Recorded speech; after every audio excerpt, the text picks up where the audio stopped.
आप देख रहे हैं श्री हरि कृपा आश्रम चैनल। संस्थापक स्वामी श्री हरि चैतन्य पुरी जी महाराज।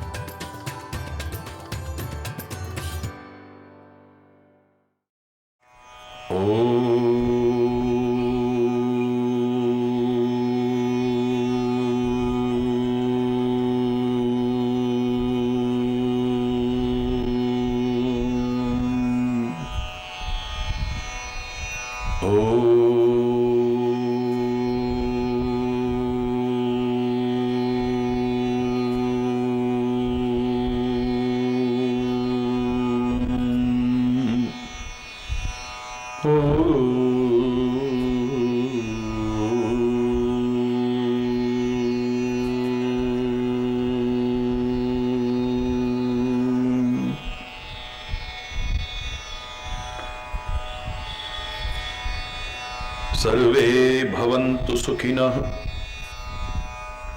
सर्वे सन्तु निरामयः, सर्वे भद्राणि पश्यन्तु, मा कश्चित् दुःखभाग् भवेत्। ॐ शान्ति शान्ति शांति।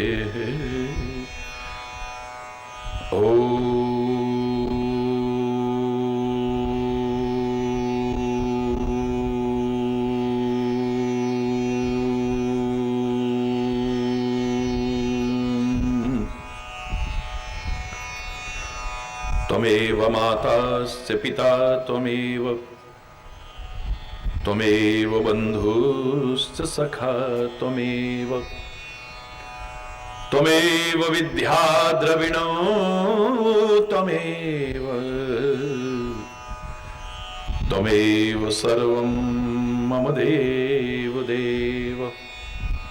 ॐ शान्ति शान्ति शान्ति।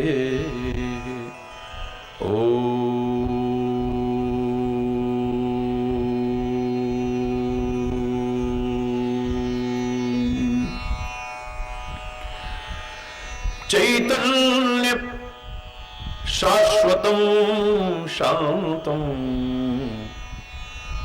व्योमातीतं निरञ्जनं नादबिन्दुकलातीतं तस्मै श्रीगुरवे नमः। ॐ शान्ति शान्ति शांति।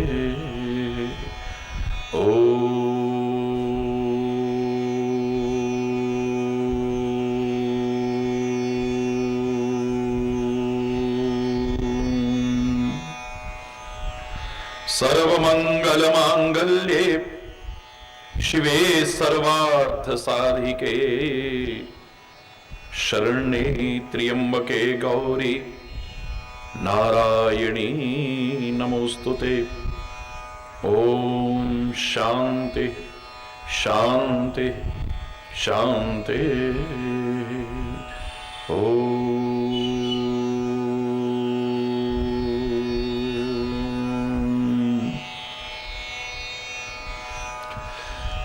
पितुमातु सहायक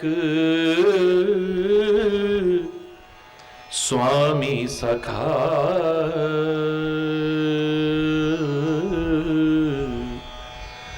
तुम ही एक नाथ हमारे हो। पितुमातु सहायक स्वामी सखा, ओ तुम ही एक नाथ हमारे हो। जिनके कछु और आधार नहीं हो, तिनके तुम ही रखवारे हो। जिनके कछु और आधार नहीं हो, तिनके तुम ही रखवारे हो। पितु मातु सहायक तुम ही एक नाथ। सब भांति सदा सुखदायक हो, दुख दुर्गण नाशनहारे हो। सब भांति सदा सुखदायक हो, दुख दुर्गुण नाशनहारे हो। प्रतिपाल करो सिगरे जग को, हो अतिशय करुणाउर धारे हो। प्रतिपाल करो सिगरे जग को, हो अतिशय करुणाउर धारे हो। पितु मातु सहायक स्वामी सखा तुम ही एक नाथ हमारे हो। पितु मातु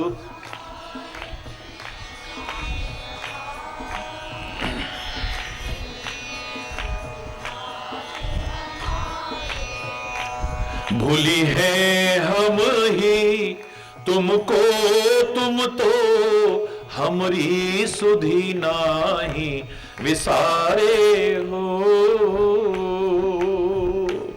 भूली है हम ही तुमको, तुम तो हमरी सुधी नाही विसारे हो। उपकारन को कछुअंत नहीं हो, उपकारन को कछुअंत नहीं हो। छिन ही छिन जो विस्तारे हो, छिन ही छिन जो विस्तारे हो। पितु मातु सहायक स्वामी सखा हो तुम ही एक नाथ। पितु मातु सहायक स्वामी सखा हो तुम ही एक नाथ। महाराज महा महिमा तुम्हरी समुझे विरले बुद्धिवारे हो। महाराज महा महिमा तुम्हरी समुझे विरले बुद्धिवारे हो। शुभ शांति निकेतन प्रेम निधे हो। शुभ शांति निकेतन प्रेम निधे हो। मन मंदिर के उजियारे हो। मन मंदिर के उजियारे हो। पितु मातु सहायक स्वामी सखा हो तुम ही एक नाथ। तुम ही यही जीवन के तुम जीवन हो। इन प्राणन सो भी प्यारे हो। इस जीवन के तुम जीवन हो। इन प्राणन सो भी प्यारे हो। तुम सो प्रभु पाए प्रताप हरि हो। तुम तुम सो प्रभु पाए प्रताप हरि हो, यही के अब और सहारे हो, यही के अब और सहारे हो। पितु मातु सहायक स्वामी सखा हो, तुम ही एक नाथ हमारे हो, तुम ही एक नाथ, तुम ही एक नाथ हमारे हो।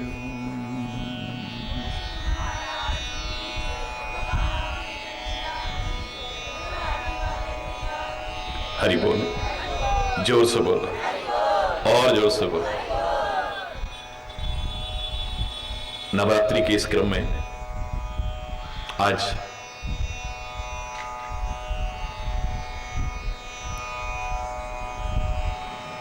भारतीय संस्कृति के एक महान पर्व दुर्गाष्टमी की आप सभी को, समस्त भारतवासियों को और संपूर्ण विश्व के जनमानस को बहुत बहुत हार्दिक शुभकामनाएं, बहुत बहुत हार्दिक बधाई।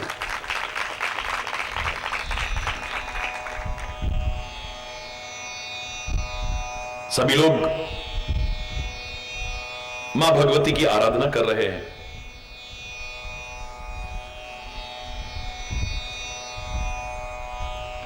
विभिन्न रूपों में सर्वत्र विराजमान है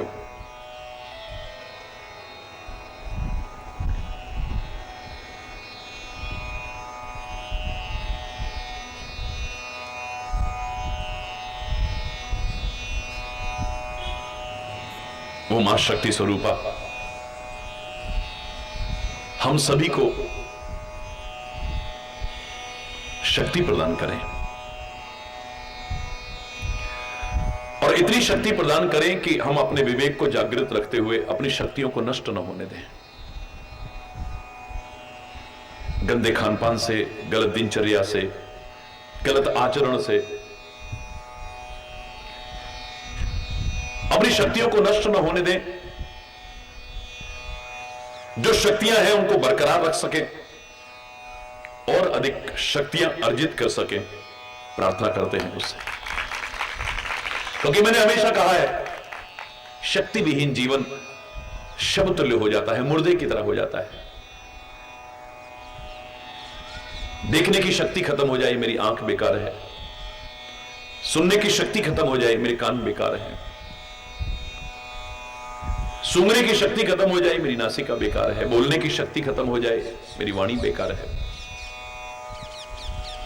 चलने फिरने की, कुछ करने की शक्ति खत्म हो जाए, मेरे हाथ पैर बेकार है। मेरे शरीर में शक्ति न रहे, ये शरीर भी भार लगने लग जाता है।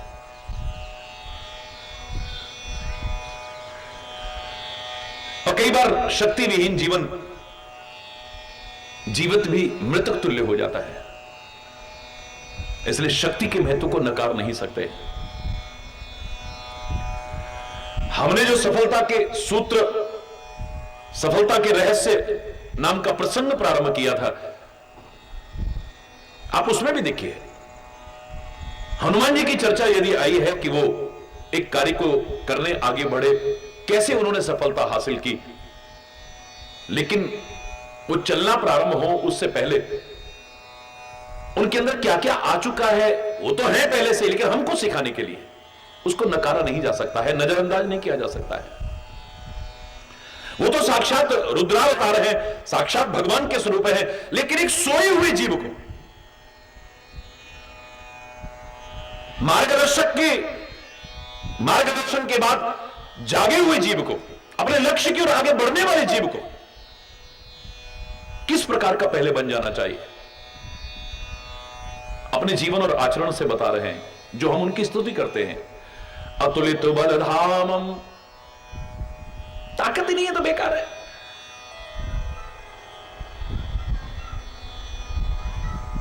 ये तो अतुलित बल के धाम है, लेकिन हमारे अंदर अगर ताकत नहीं है तो बेकार है सर। शक्ति नहीं है तो मैं तो फिर आह्वान कर रहा हूं, सारे राष्ट्रवासियों का आह्वान कर रहा हूं, हम सबको शक्ति संपन्न बनना पड़ेगा, अपने राष्ट्र को शक्ति संपन्न बनाना पड़ेगा, जिससे कोई भी हमारी ओर बुरी नजर न डाल सके। रोग प्रतिरोधक शक्ति जब खत्म हो जाती है शरीर की, तभी तो रोग आक्रमण करते हैं हमारे ऊपर। सर्दियां तो सबके लिए आती है, पर हर एक पर अटैक क्यों नहीं करती है? मलेरिया तो चारों ओर फैला हुआ है, पर हर एक पर अटैक क्यों नहीं कर रहा है? डेंगू तो चारों ओर फैला हुआ है, क्यों नहीं हर एक पर अटैक, हर एक पर क्यों नहीं अटैक कर रहा है? विभिन्न प्रकार के जो फैलने वाले रोग हैं, किस पर जल्दी प्रभाव डालेंगे बोलिए? जिसकी रोग प्रतिरोधक क्षमता कम हो गई है। वो शक्ति जब कम हो जाती है तो आदमी कमजोर हो जाता है, और जहां कमजोरियां आती हैं वहीं पर बुराइयां और दुर्गुण प्रहार करती हैं। सबसे पहले याद रखें, आदमी मरता है कमजोरी की वजह से, ताकत की वजह से नहीं मरता है। जब किसी भी क्षेत्र में आप देखिए, भीम कितना भी ताकतवर है तो दुर्योधन भी कम ताकतवर नहीं है। भीम की हिम्मत नहीं उसको हराने की। दुर्योधन नहीं हार सकता था, चैलेंज कर रहा हूं, नहीं हार सकता था। दुर्योधन में भी ताकत कम नहीं है। भगवान श्री कृष्ण इशारा कर रहे हैं, यहां मार, यहां क्यों मार? क्योंकि यहां कमजोर है ये।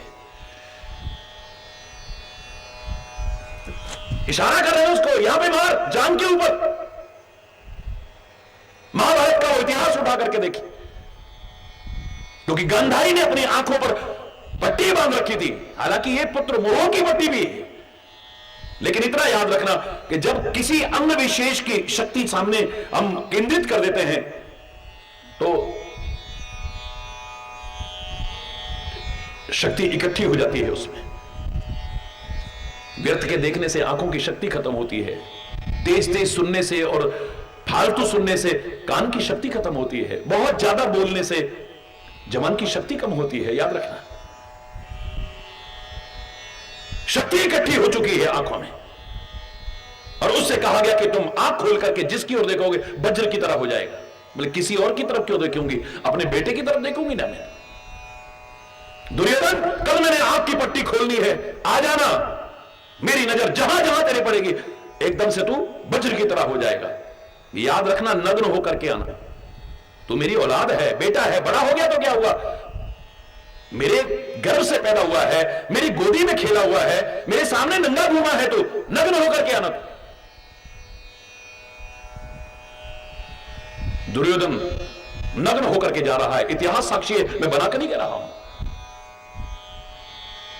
लेकिन अपने भक्तों के रक्षक, अपने आश्रितों के रक्षक भगवान कृष्ण को चिंता हो गई है, क्योंकि अधर्म को कैसे भी समाप्त करना है, अत्याचारी को समाप्त करना है। अगर इसका वज्र के समान शरीर हो गया तो इसको जीत नहीं पाएंगे। पता लगते ही सामने आते हैं, अरे दुर्योधन, अरे चेम चेम चेम जमारी बोल, ये क्या कर रहे हो तुम? दिमाग खराब है तेरा? बोले मां के पास जा रहा हूं। अरे कुछ तो शर्म रखो, बड़े हो गए हो।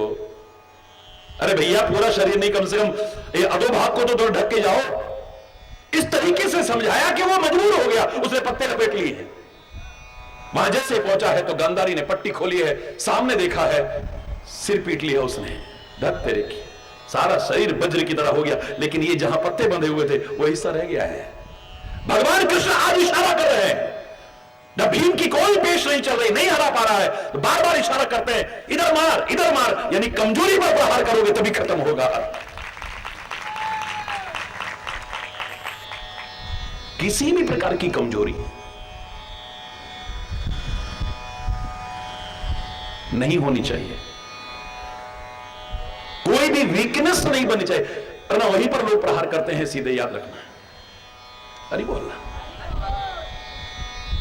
अतुलित बलधामम हेम शैलावदेहम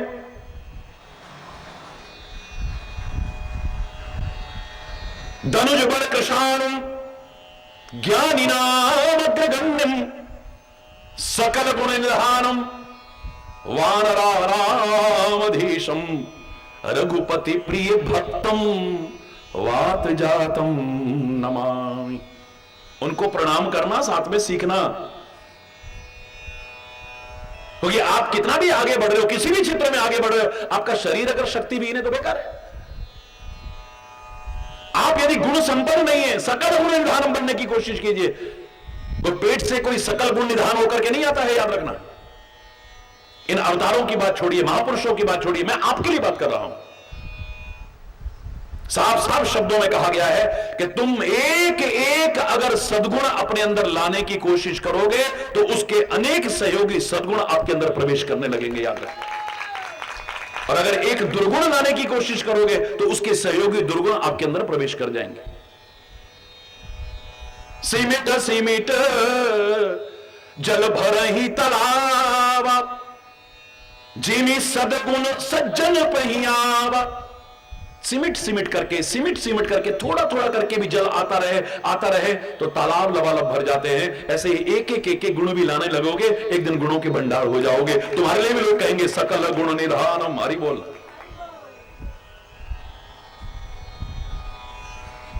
तुम तो चलो ही, और तुम्हारे अंदर लीडरशिप का वो आए, विशेषता, अभिमान ना आए। वानराणाम भीषम, लेकिन उसके बावजूद भी कभी नहीं कहा कि मैं वानराणाम भीषम हूं। सुग्रीव है वानरों का राजा। कौन है? कभी कहा किसी ने? हनुमान जी हैं। हरि बोलना, जोर से बोलो ना।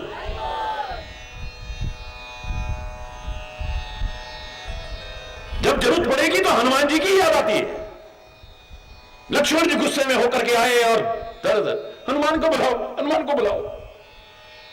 राम लक्ष्मण जा रहे, हनुमान को बुलाओ, हनुमान को बुलाओ।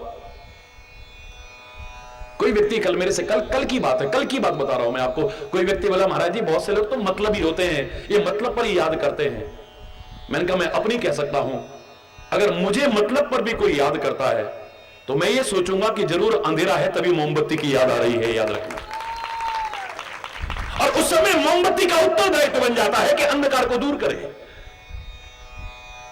अगर अंधेरा नहीं होगा तो मोमबत्ती को कौन याद करेगा मेरे बच्चों? मतलब से भी याद करे, तुम अपने कर्तव्य का निर्वाह करो। ये कहो कि हमारी जरूरत है किसी को, तुम्हें इस योग्य समझा है तभी तो तुम्हें याद किया है, और किसी को याद क्यों नहीं किया उस समय? हरि बोलना।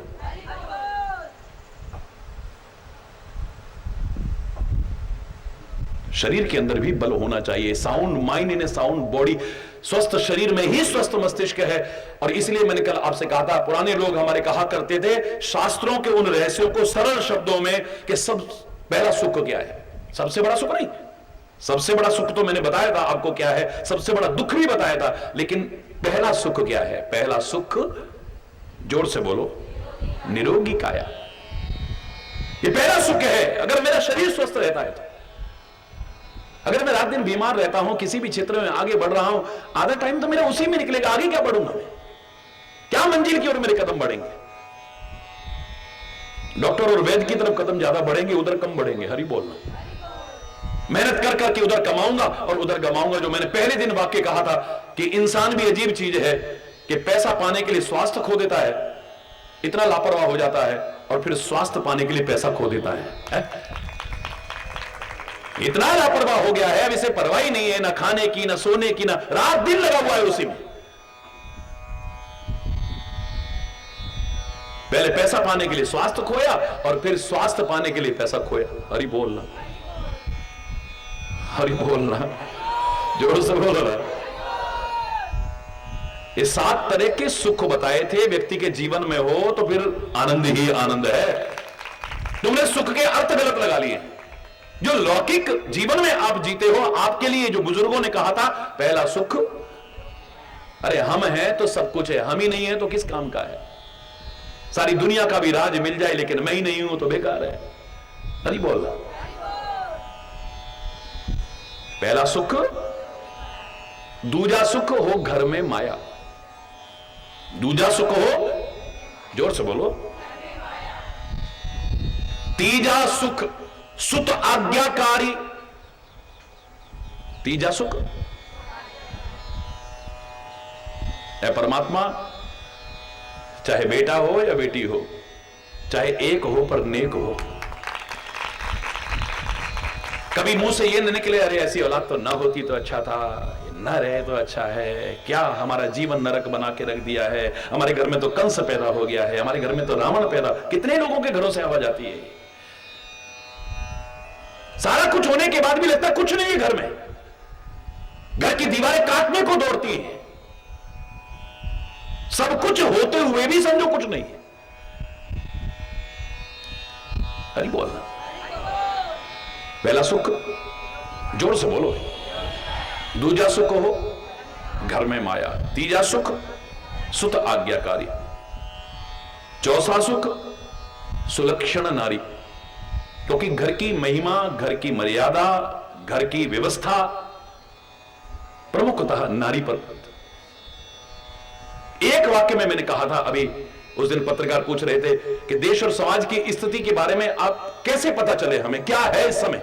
मैंने कहा आप जानते हो, नहीं आप बताइए। मैंने कहा शरीर की स्थिति पता लगानी है तो नाड़ी से पता लग जाएगा। अगर आपको नाड़ी ज्ञान है, जिनको नाड़ी ज्ञान है वो यहां पर हाथ रखेंगे और सारा तुम्हारे अंदर का पता कर लेंगे। हरि बोल। आजकल के डॉक्टरों की तरह नहीं, ये टेस्ट कराओ और वो टेस्ट कराओ और फलाना कराओ और ढिकाना कराओ। मैं आज की चिकित्सा पद्धति का विरोध नहीं कर रहा हूं, इसके भी बहुत फायदे हैं आज के समय में, लेकिन हमारे भारतीय संस्कृति के अनुरूप जो चिकित्सा पद्धति थी उसमें भी ये विशेषताएं थी। खाली नाड़ी को ऐसे पकड़ाओ सारी अंदर की। हरि बोल। ये 3 उंगलियां से वात, पित्त और कफ का सारा अंदाजा लगा लेते, कौन सा कुपित हो रहा है, इसकी वजह से कौन कौन सी बीमारियां हो सकती हैं, क्या प्रकोप बढ़ रहा है। शरीर की स्थिति का पता लगाना है तो नाड़ी से पता लग जाएगा, और घर की और समाज की स्थिति देखना है तो नारी से पता चल जाएगा। याद जिस घर में नारी का निरादर होगा उस घर में लक्ष्मी नहीं होगी, शांति नहीं होगी। याद रखना, जिस घर की नारी घर की मर्यादा के अनुरूप नहीं चलेगी, उच्छृंखल हो जाएगी स्वतंत्रता के नाम पर, उस घर में शांति बोलो। जिस घर में नारी का सम्मान होगा देवताओं का भी निवास होगा। दोनों तरह के पहलू बात कर रहा हूं। यत्र नारस्तु पूज्यते रमन्ते तत्र देवता। जहां रात दिन कला होगी, कलेश होगी, अशांति होगी, मनमुटाव होगा, विरोध होगा, एक दूसरे को देख के खुश नहीं बल्कि ईर्ष्या करता है, याद रखना उस घर में कभी भी बरकत नहीं हो सकती है। सब कुछ होते हुए भी कुछ ना कुछ कमी रहेगी, आपको खलती रहेगी। हरि बोल। फिर दोहराओ, पहला सुख जोर से बोलो, दूजा सुख घर में हो माया, तीजा सुख सुत आज्ञाकारी, चौथा सुख सुलक्षण नारी, और पांचवा सुख सुंदर हो बासा, यानी घर अच्छा बना हो, जरा ठीक है, सुविधा संपन्न हो जाए आदमी थोड़ा। ये इसकी बाद में है, क्योंकि घर की कदर इन चीजों से है जो पहले होनी चाहिए। निरोगी काया नहीं है तो घर कितना बढ़िया आलीशान मंगला बना लो, तुम तो अस्पताल में पड़े हो, फायदा क्या तुम्हारे घर का। हरि बोल। आधा समय तो वहां निकल रहा है अस्पताल में।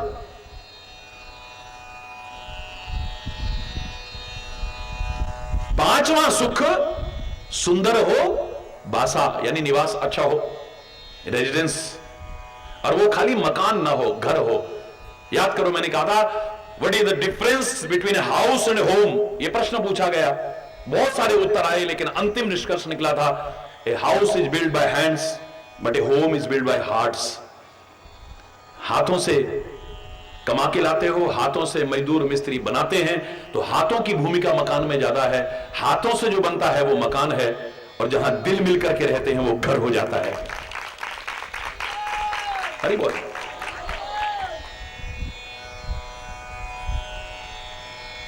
पांचवा सुख सुंदर हो बासा, महाराज जी अपना एक घर हो जाए, 2 ही कमरे हो ना, लेकिन अपना हो जाए, रोज रोज किराए में परेशान। ये सब होने के बाद में आना चाहिए।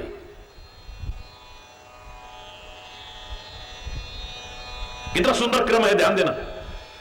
5वां सुख सुंदर हो बासा, और 6ठा सुख सज्जन हो पासा। पड़ोसी सज्जन हो, पड़ोस में अगर दुर्जन बसे हो तो रात दिन कलेश, किसी ना किसी बात। ये कूड़ा बाहर क्यों फेंक दिया, इधर झाड़ू क्यों लग रही है, ये तार इधर क्यों लटका दिया, फलाना क्यों कर दिया, पानी इधर क्यों गिर गया, रात दिन अच्छा कुल सब कुछ ठीक है, बेवजह का कलेश, बेवजह का। समझ रहे मेरी बात? 6वां सुख सज्जन हो पासा, और 7वां सुख हो मित्र घनेरे। 7वां सुख सुमित्र, मित्र नहीं, सुमित्र घनेरे। जिनमें ये सुख नर हैं थोड़े, बहुत थोड़े नजर आते मेरे। अरे बोलना, जिसके पास ये सारे सुख हैं। ये लौकिक सुखों की बात है, पारलौकिक सुख की बात नहीं कर रहा हूं मैं, क्योंकि आप लोगों को वो भी चाहिए। आप चाहे लौकिक लक्ष्य की ओर बढ़े, चाहे पारलौकिक लक्ष्य की ओर आगे बढ़े, कैसे आप आगे बढ़ सके यही तो बताने की कोशिश कर रहा हूं। अरे बोल, तो उसमें सारी विशेषताएं आनी चाहिए। वंदना तो करो ही पवन पुत्र हनुमान जी की, लेकिन कोशिश करो हमारे अंदर भी आए। अतुलित बलधामम हेम शैलाबदेहम धनुज बल कृशाणु। बाहर के राक्षसों को मारने के लिए बेशक न हो हम अग्नि स्वरूप, लेकिन अपने अंदर कहीं राक्षसत्व अगर आ गया है तो उसको जला करके खाक करने वाले तो हो कम से कम। उस झाड़ झंकार को, जंगल को खत्म करने के लिए तो होना चाहिए।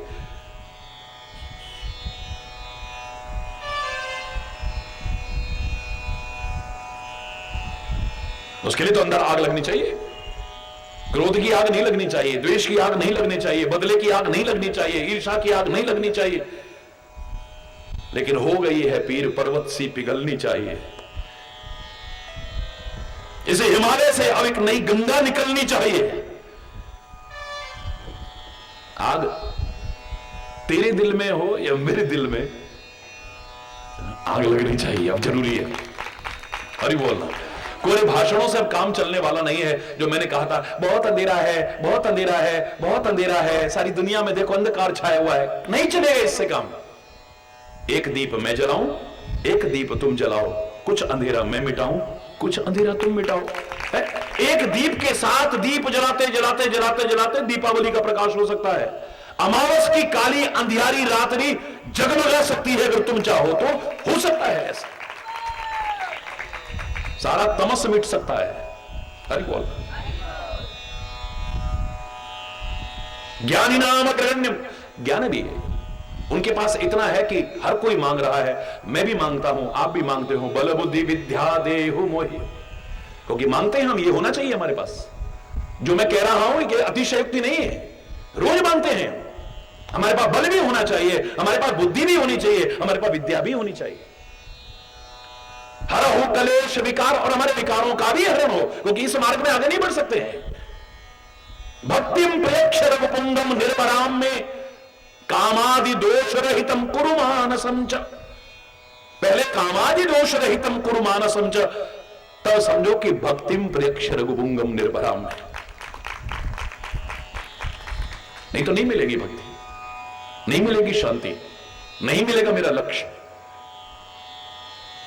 आगे नहीं बढ़ पाएंगे फिर हम। हरि बोल। तो मां शक्ति की आराधना का क्रम चल रहा है। आज अष्टमी भी है, उसको मां भी कहते हैं। और हम जो मार्गदर्शन दे रहे हैं उसका पहला अक्षर भी क्या आता है? मां। एक बार जोर से बोल लो ना, जय माता दी, जोर से बोलो ना। आज देखो दुर्गाष्टमी भी है और आपकी हाजिरी हम सबकी लगनी चाहिए ना। मार्गदर्शन का पहला अक्षर आता है मां। और मैंने चैलेंज करके कहा था, याद कीजिए, कि जिसके साथ भी मां शब्द जुड़ा है उसके मार्गदर्शन से हमारे जीवन का कल्याण हो सकता है। हमने पृथ्वी को मां कहा है। पृथ्वी मार्गदर्शन देती है, हमें सहन शक्ति का मार्गदर्शन देती है, उर्वरा होने की प्रेरणा देती है, एक बीज कोई डाले तो अनंत गुना करके लौटाने का संदेश देती है। कितने सारे संदेश दे रही है हमें। पृथ्वी का मार्गदर्शन जीवन में आ जाए तो आधे से ज्यादा घरों में जो नरक की स्थिति है, स्वर्ग तो सहन शक्ति नहीं है, एक दूसरे की सहनी नहीं होती है। जो मैंने कहा था नरक क्यों बने हुए घर, तीन चीज की कमी है, न ठीक से रहना आता है, न बात ठीक से कहना आता है, और जहां जरूरी हो वहां सहना नहीं आता है। चाहे पति पत्नी हो, चाहे मां बाप बच्चे हो, चाहे भाई भाई हो, चाहे मित्र मित्र हो, एक दूसरे की बात बर्दाश्त नहीं है। जय माता दी। इसका मतलब ये नहीं कि हरि बोल भूल जाना, एक बार फिर बोलो ना जोर से, दोनों हाथ उठा के जोर से।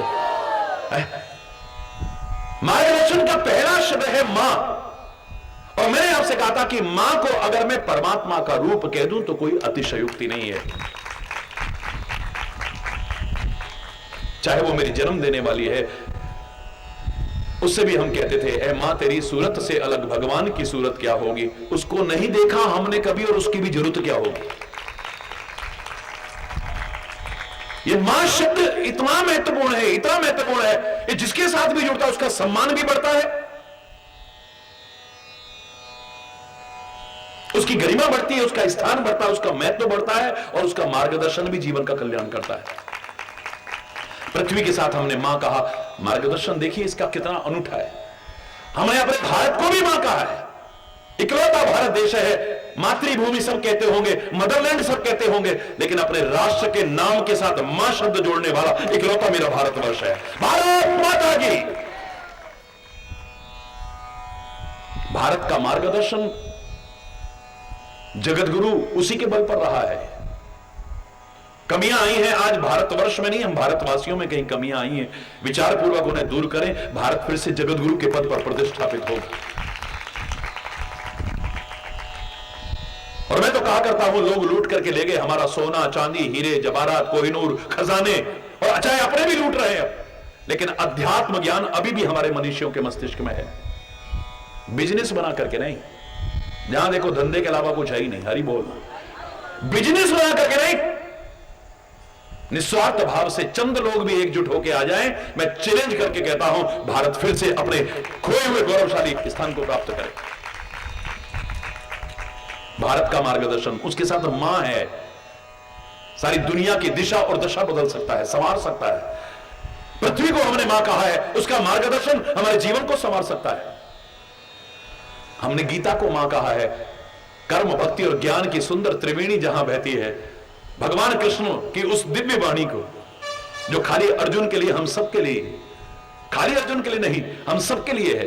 अगर उसका मार्गदर्शन अपना लो तो जीवन पर फिर कहना ही क्या है, कितना दिव्य होगा, कितना आदर्श होगा, कितना महान होगा, कितना उच्च होगा, कितना पवित्र होगा, सोचा भी नहीं होगा शायद।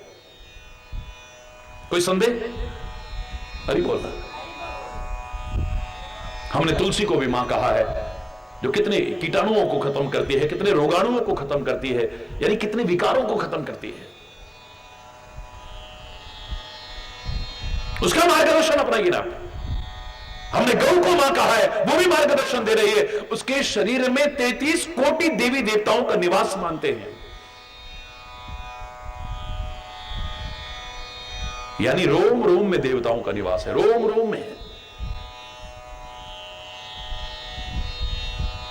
सोचो, जिसका मलमूत्र भी हमें पवित्र करने के काम आता हो, क्या उसकी महिमा होगी, सोचिए आप। और कितनी शर्मनाक स्थिति है आज उस भारत जैसे राष्ट्र में, जहां श्री कृष्ण ने, जहां श्री राम ने गौ माता की सेवा की हो, पूजा की हो, महिमा प्रतिष्ठापित की हो, सम्मान किया हो, आज दुर्दशा और गौ हत्या जैसा निंदनीय जघन्य अपराध होता है यहां। हरि बोलना। जो सिखा रही है कि अपने अंदर असुरत्व मत आने देना, मेरे रोम रोम में देवताओं का निवास है, अपने अंदर दैवत्व ही प्रवेश कराना।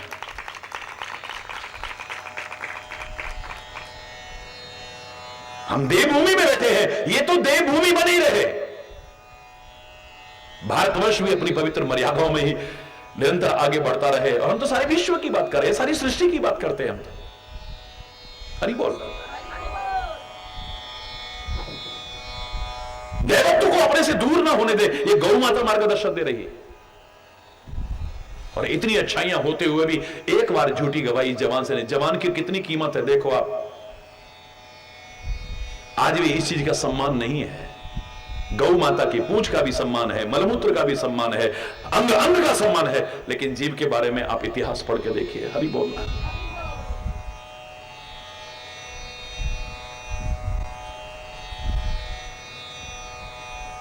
अगर तुम पर कोई विश्वास करता है तो विश्वास को कभी तोड़ने की कोशिश मत करना, इससे अच्छा मार्गदर्शन और कहां मिलेगा। हरि बोल। जिसके साथ भी मां शब्द जुड़ा है,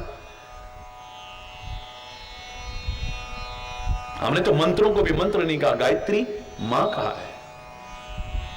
हमने खाली पुस्तक नहीं कहा है, कागज के पन्ने नहीं कहा, गीता मां कहा है। हमने खाली पौधा नहीं कहा है, तुलसी मां कहा है। लोगों की तरह हमने पशु नहीं कहा है, हमने गौ मां कहा है।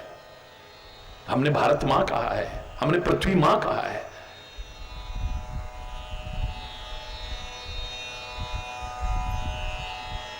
क्या गरिमा है मेरे साथ में मेरे जन्मदाता पिता खड़े हों, और अगर मेरे मुंह से निकल जाए, कोई पूछे कि ये कौन है, मेरे बाप हैं, कैसा लगेगा?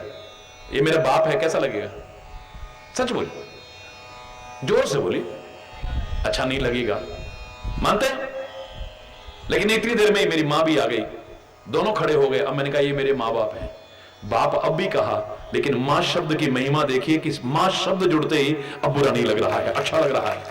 जो पहले धृष्टता लग रहा था, असभ्यता लग रहा था, हरि बोलना, जोर से बोलना। हालांकि इसका तात्पर्य यह मत समझना कि पिता की महिमा कम हो जाएगी। उस मां को कभी भी अच्छी नजर से नहीं देखा जा सकता अगर हम पिता का नाम नहीं जानते हैं। तो वो पिता का नाम ही मां को सम्मानजनक स्थिति दिलाता है, याद रखिए। और शायद इसलिए एकमात्र भारतीय संस्कृति ने, सबने मदरलैंड कहा है अपनी भूमि को, लेकिन तुम्हारा पिता कौन है किसी ने हिम्मत नहीं की कहने की। एक मेरा भारतवर्ष है, भारतीय संस्कृति है, जिसने मां का नाम भी बताया और अपने पिता का नाम भी बताया है। समुद्र वसने देवी पर्वत स्तन विष्णु पत्नी नमस्तुभ्यम पाद स्पर्श क्षमस्व में। प्रातः काल उठते ही पृथ्वी पर जब चरण रखो, क्षमा याचना करना हाथ जोड़ करके। मां भी कहा है पृथ्वी को, साथ में तू किसकी पत्नी है? विष्णु पत्नी नमस्तुभ्यम। नाज है मुझे अपने भारत और भारतीय संस्कृति पर, जिसने अधूरा चिंतन नहीं दिया है, हमेशा पूर्ण चिंतन दिया है। अपने पिता का भी नाम बताया है, बता दो किसी और ने बताया हो। लेकिन मां शब्द की गरिमा है, जहां जुड़ेगा उसका मार्गदर्शन जीवन का कल्याण करेगा। छोड़ो बाहर की चीजें, ये शरीर गंदगी का ढेर, ये शरीर सड़ने गलने वाला शरीर, अगर इसमें आत्मा ना हो तो उसमें भी मां शब्द आता है। और मन का नहीं, आत्मा का मार्गदर्शन अगर तुम्हें सुनना आ जाए और अपना लो, तुम्हारे जीवन का कल्याण होगा, उत्थान होगा तुम्हारे जीवन का। मन हमेशा तुम्हारा सही मार्गदर्शन देगा, गारंटी नहीं है। ये साधक भी है, बाधक भी है, ये जीवन को बहुत ऊंचा उठा सकता है, बहुत गिरा भी सकता है। अगर मन तुम्हारे कंट्रोल में है, इससे बड़ा दोस्त तुम्हारा कोई नहीं, और तुम्हारे कंट्रोल में ना रहा, इससे बड़ा दुश्मन तुम्हारा कोई नहीं, बर्बाद करके रख देगा। ये मन क्या करे? मन कर रहा है, मन कर रहा है में ही सारा गड़बड़ हो गया। हरि बोल। मां शब्द जहां भी जुड़ेगा, देखो आप, ये शरीर बेकार था, अगर इसमें आत्मा ना हो, उसमें भी मां शब्द आता है। आत्मा के बिना बेकार है ये, और आत्मा का मार्गदर्शन तुम्हारे जीवन का कल्याण कर सकता है। मन और आत्मा की आवाज में यदि अंतर करना ना आए, तुम्हें डिफरेंशिएट करना ना आए, तो घबराओ मत, किसी महात्मा की शरण ले लो, उसमें भी मां शब्द आता है। सदगुरु और महात्मा मेरे शायद अनंत अनंत मां से ज्यादा ममता हमारे प्रति रखते हैं, प्यार रखते हैं, करुणा रखते हैं, वात्सल्य रखते हैं। जिन्होंने अनुभव किया है वो जानते हैं, कोरी बात करने वाले नहीं जानते।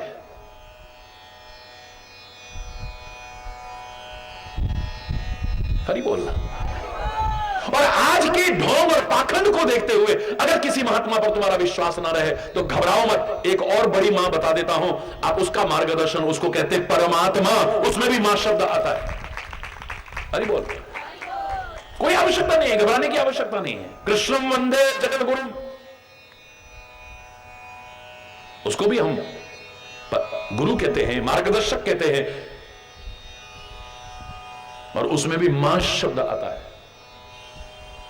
और भारत की संस्कृति तो है ही मातृ प्रधान संस्कृति है, खाली नवरात्रियों में नहीं, भारतीय संस्कृति ही मातृ प्रधान संस्कृति है। वंदे मातरम, वंदे मातरम, सुजलाम सुफलाम मलयज शीतलाम शस्य श्यामलाम मातरम, वंदे मातरम, वंदे। हरि बोलना। कुछ तो है जो दुनिया का कोई विद्वान, कोई कवि, कोई महापुरुष मां की उपमा नहीं दे पाया कभी, क्योंकि मां की उपमा देते ही उपमा हो जाएगी, यानी छोटी मां हो जाएगी, और मां का दर्जा और स्थान कम करने की हिम्मत तो भगवान की भी नहीं हो सकती है। भगवान भी अवतार लेकर के आए, चाहे भय प्रकट कृपाला दीन दयाला, पर मां का नाम सबसे पहले जुड़ा है, कौशल्या हितकारी। किसी को मां बनने का गौरव प्रदान करता है। और याद रखना, जिसके डर के मारे सूर्य भी तप रहा है, जिसके डर के मारे हवाएं दसों दिशाओं में भागी फिर रही हैं, जिसके डर के मारे ब्रह्मा विष्णु महेश जैसे भी अपने अपने काम में लगे हुए हैं, जो काल का भी महाकाल है, उसको भी मैंने डरते देखा है। कान पकड़ करके थप्पड़ मारने के, रूखल से बांधने की मां हिम्मत कर सकती है, कोई और नहीं कर सकता है। जय माता दी, जोर से बोल लो ना। है किसी की मजाल?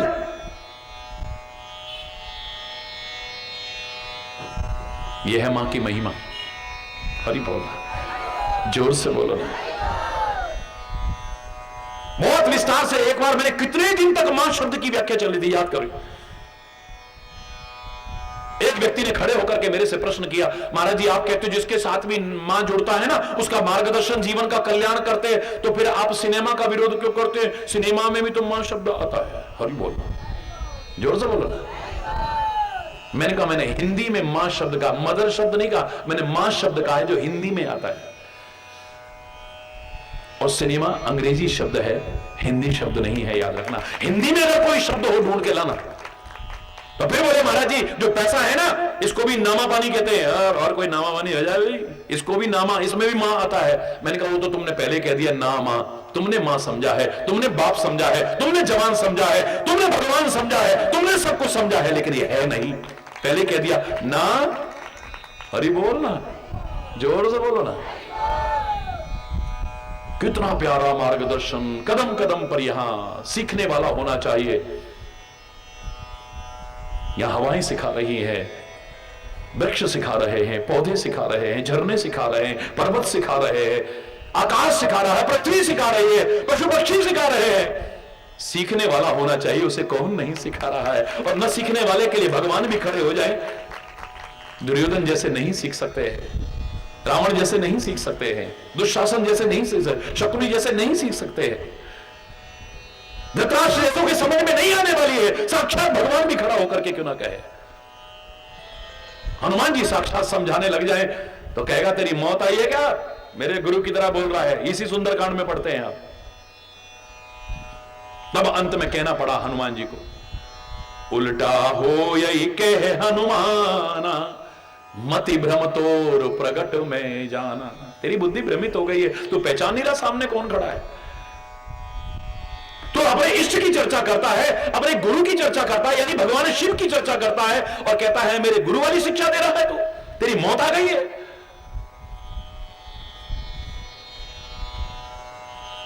तेरे मन में यह नहीं आया कि इनको कैसे पता कि अकेले में शिव जी क्या सिखाते थे, क्या समझाते थे। आज की तरह स्टिंग ऑपरेशन थोड़ी है जो किसी न किसी बहाने कैमरा लगा दिया और पता लग गया जी एकांत में क्या वार्तालाप हो रहा है। तूने कभी सोचा कि मैं जो बोल रहा हूं वो भगवान शिव बोला करते थे, एकांत समय में तेरे साथ ये बात वार्तालाप किया करते थे। तेरे मन में आया होता कि ये बातें कहां से आ गई इनको?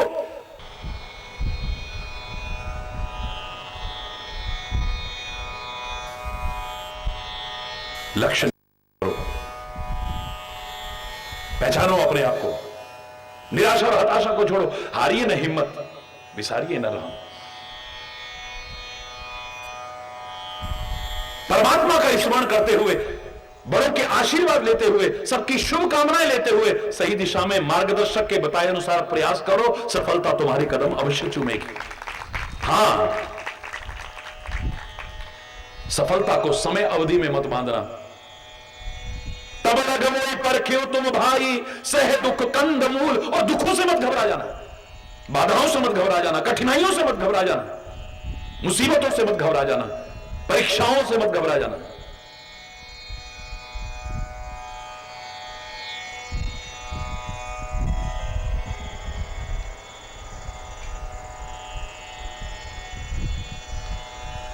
घबरा गया तो गया काम से भी।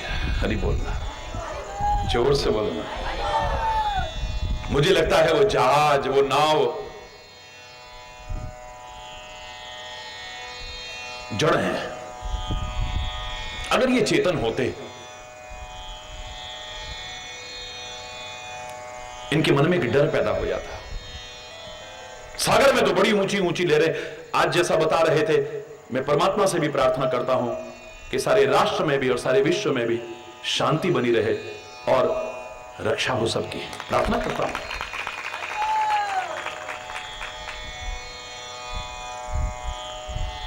अगर ये जहाज, ये नाव चैतन्य होते, जड़ न होते,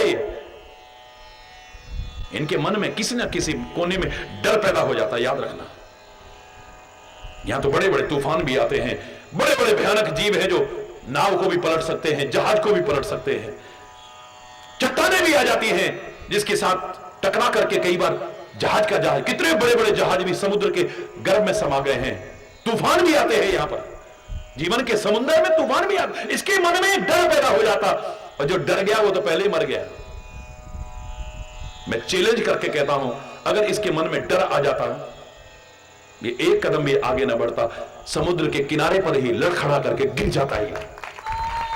आज हमें भी सागर के पार ले जा रहा है, काहे के कारण ले जा रहा है? क्योंकि इसके मन में कोई डर नहीं, इसके मन में कोई शंका नहीं।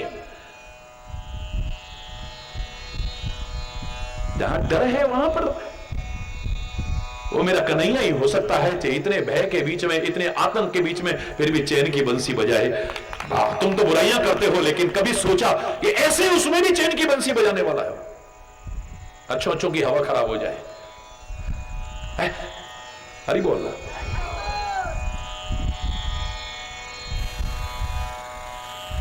दुख में भी न घबराए, मुसीबत में भी न घबराए। धीरज धर्म मित्र और नारी, आपद काल परख ही चारी। चारों की परीक्षा विपत्ति के समय ही होती है।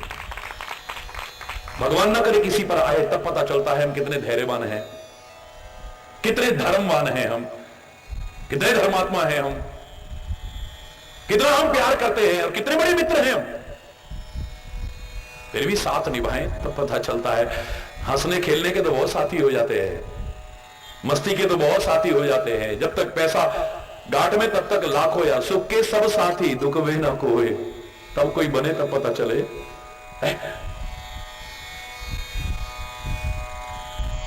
महाराज जी तो स्वस्थ बैठे हैं, लेकिन महाराज जी हमने सुना था आपकी तबीयत खराब हो गई, क्या हो गया था? सुना था, कितने दिन पहले सुना था, तो देखने क्यों नहीं आए? अभी रिश्तेदार में होता तो कितनी बार भाग के जाते। अरे बोल। और ऐसा नहीं महाराज जी, जरा किसी को झूठी भी खबर, सारे दौड़ पड़े, कहां कहां से लोग नहीं आए। अरे बोलना। सुख के सब साथी, दुख में न कोई। हर व्यक्ति के मुंह से तब निकलेगा, मेरे राम तेरा नाम एक साचा दूजा न को। सुख के सब साथी दुख में ना। बोलना, जब हमारे पास कुछ नहीं रहेगा फिर भी हमें कोई प्रसन्न कर सके, खुश कर सके, तब पता लगता है कि कौन अपना है कौन पराया है। हरि बोल।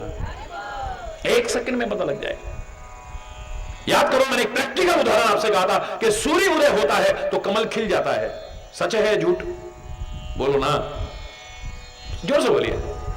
सूर्य उदय होता है तो कमल खिल जाता है। तो सूर्य कमल को खिलाता है, यह सच है या झूठ है? सत्य है। आपकी निगाह में सत्य है, मेरी निगाह में अधूरा सच है। फर्क कितना है खाली। सूर्य उदय होकर के कमल को तभी तक खिला सकता है जब तक कमल के अपने अंदर नमी और पानी है। कमल के अपने अंदर नमी और पानी समाप्त हो जाएगी तब सूर्य उदय होकर के उसे खिलाएगा नहीं, बल्कि जला करके राख कर देगा। याद रखिए,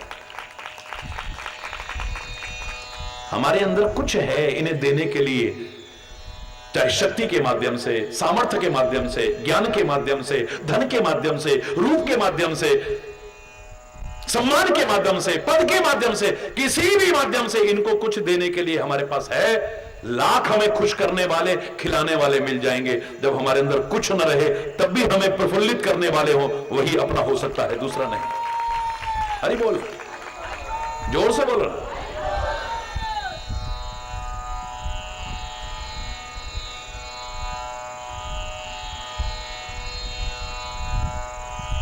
दुख के सम्मुख जो सिहर उठे, इतिहास उन्हें ना जान सका। क्या करेगा वो जो आदमी घबरा गया था।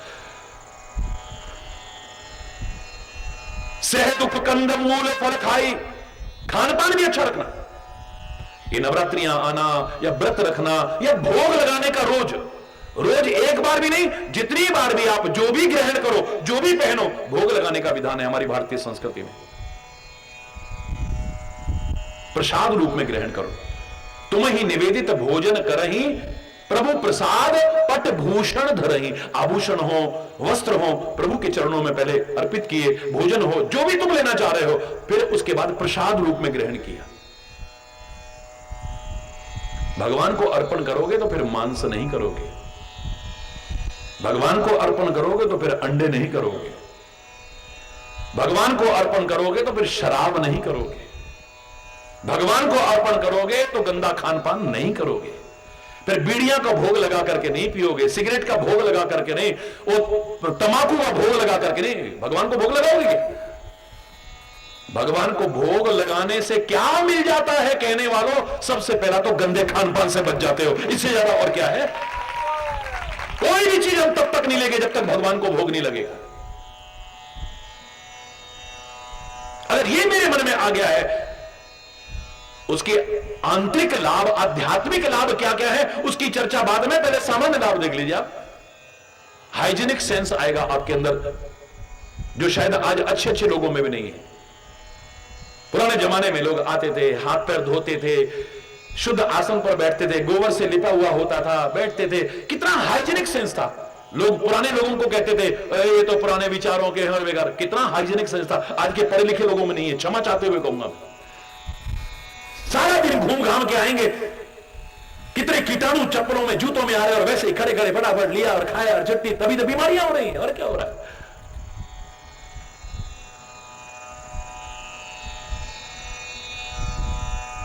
शांति से बैठ के लोग, हड़बड़ाहट में नहीं, झुंझलाते हुए नहीं। तो कितना एक हाइजीनिक सेंस आया। भगवान को भोग लगना है, झूठे मूठे हाथ नहीं लगने चाहिए। शुद्धता आएगी आपके अंदर, पवित्रता का भाव आएगा आपके अंदर, हाइजीनिक सेंस आएगा आपके अंदर। गंदे खान पान घर में प्रवेश नहीं करेगा अगर तुम भोग लगाते हो तो। और भगवान उसमें से कहीं तुम्हारा ले नहीं लेंगे, वो तो भाव के भूखे हैं, तुम्हारी वस्तुओं के भूखे नहीं, तुम्हारी पदार्थों के भूखे नहीं। घबराना मत। जो तुम्हारा वो सोना उठा ले या चांदी उठा ले या वस्त्र उठा ले या भोजन में से कुछ उठा ले, फिर भगवान ही का है। उठा भी ले एक अलग विषय है, भाव इतना अगर प्रगाढ़ हो जाए तो इतिहास साक्षी है, ऐसा भी हुआ है। लेकिन सामान्यता जो हमारी प्रक्रिया है उसमें वो भाव का भूखा है, वो तो खाली गिद्ध ग्रहण करता है, बाकी तो तुम नहीं लेना है। इसी से तो तुम्हारे मन में शंका आ जाती है, जितनी थाली रखी उतनी की उतनी रह गई, भोग क्या लगा होगा इसे? खाया तो इसमें कुछ है ही नहीं। अरे बोलना, एक छोटे से कीट में इतनी शक्ति है, इसका उत्तर मैंने दिया था। एक छोटे से कीट में इतनी शक्ति है कि वो फूल का आकार कम नहीं करता, वजन कम नहीं करता, उसका रंग खराब नहीं करता, और अपना रस ग्रहण करके ले जाता है। तो सर्वशक्तिमान भोग क्यों नहीं लगा सकता? चीज जितनी है उतनी रखी रहे, जैसी थी वैसी रखी रहे, और वो उसमें से हरि बोलना। उसने कहा भी है, भाव का भूखा हूं। ये नहीं कहा तुम्हारे भात का भूखा हूं मैं, भाव का भूखा हूं मैं, और भाव ही बस सार है। अन्न धन और वस्त्र भूषण कुछ ना मुझको चाहिए, भाव से एक पुष्प भी दे वो मुझे स्वीकार है। हरि बोल। भोजन की शुद्धता पर ध्यान, भोजन की पवित्रता पर बहुत ध्यान देना, क्योंकि मन पर प्रभाव डालता है, और मन अगर आपका कमजोर हो गया, आपका स्वास्थ्य भी खराब होता जाएगा। मन में अगर कोई गलत विचार, आपका भोजन स्वादिष्ट हो इसमें मेरा कोई विरोध नहीं है। हरि बोल, जोर से बोल।